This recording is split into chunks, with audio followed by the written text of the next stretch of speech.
আজকে আমি নদীর কুচো চিংড়ি দিয়ে কচুরলতি রান্না করে দেখাবো। আর আমি যেভাবে কচুরলতিটা রান্না করব এইভাবে কচুরলতিটা রান্না করলে বেশি স্বাদ হবে। তো প্রথমে কড়াইয়ে দিয়ে দিব আমি সয়াবিন তেল। এবার দিয়ে দিব একে একে করে পেঁয়াজ বাটা, রসুন বাটা, দিয়ে দিব এখানে সামান্য পরিমাণ একটু জিরা বাটা, আর দিয়ে দিব একটু শুকনো মরিচ বাটা। এখানে আমি সম্পূর্ণ মশলাটা কিন্তু বেটে রান্না করব। এবার মশলাটা একটু তেলের সঙ্গে ভালো করে একটু নেড়ে চেড়ে ভেজে নিব।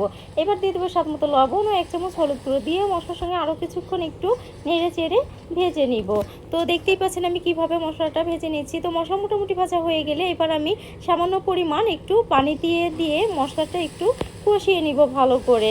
তো এইভাবে আপনারাও আমার মতো রান্না করুন। মশলাটা যখন কষানো হয়ে যাবে, মশলা দিয়ে তেল ছেড়ে দেবে, তখন কুচো চিংড়িগুলো আমি মশলার ভিতরে দিয়ে ভালো করে একটু কষিয়ে নেব, যাতে করে আমার চিংড়ি মাছের ভিতরে তেল, মশলা, লবণ ভালো করে ঢুকে যায়। তো দেখতেই পাচ্ছেন আমি কত সুন্দর করে চিংড়ি মাছটা কষিয়ে নিচ্ছি। তো আপনারাও কিন্তু আমার মতো এইভাবে চিংড়ি মাছটি ভালো করে কষিয়ে নেবেন, কারণ কষানোটা ভালো হলে তরকারিটাও খেতে কিন্তু বেশি ভালো লাগে, আর মশলা দিয়ে কাঁচা গন্ধ বের হয় না। তো দেখতেই পাচ্ছেন আমি কত সুন্দর করে চিংড়ি মাছ কষিয়ে নিয়েছি এবং একটু মশলায় পানি নেই, শুধু তেলটা ছেড়ে দিয়েছে। এইবার আমি আগে থেকে কেটে ধুয়ে পরিষ্কার করে রাখা কচুরলতিটা আমি দিয়ে দিব। আর এই কচুরলতিটা কিন্তু আমি আগে থেকে ধুয়ে লবণ মাখিয়ে রেখেছিলাম, তারপর আমি আবারও ধুয়ে নিয়েছি, এতে করে গলা চুলকানোর কোনো ভাব থাকে না।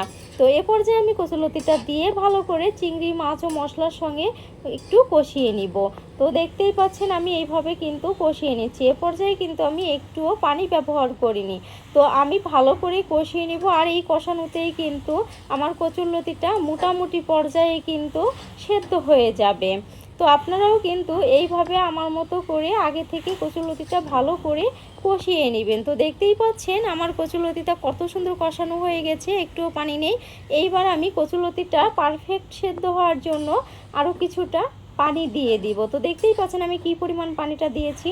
আমি এই পরিমাণ পানি দিয়েছি যে এই পরিমাণ পানিতে আমার কচুরলতিটা সেদ্ধ হয়ে যাবে, কিন্তু গলে যাবে না, কারণ কচুরলতিটা গলে গেলে ভালো লাগে না। তো দেখতেই পাচ্ছেন মাশাআল্লাহ কচুরলতিটা আমার হয়ে গেছে। এই পর্যায়ে কিন্তু চুলার আঁচটি অবশ্যই কম রাখতে হবে, একদম লো হিটে। তো দেখতেই পাচ্ছেন একটুও পানি নেই, শুধু তেল ছেড়ে দিয়েছে লতি থেকে। এই পর্যায়ে আমি নামিয়ে নেব। আমার রেসিপিটা ভালো লাগলে অবশ্যই লাইক, কমেন্ট, শেয়ার করে পাশে থাকবেন। ভালো থাকবেন, সুস্থ থাকবেন। আল্লাহ হাফেজ।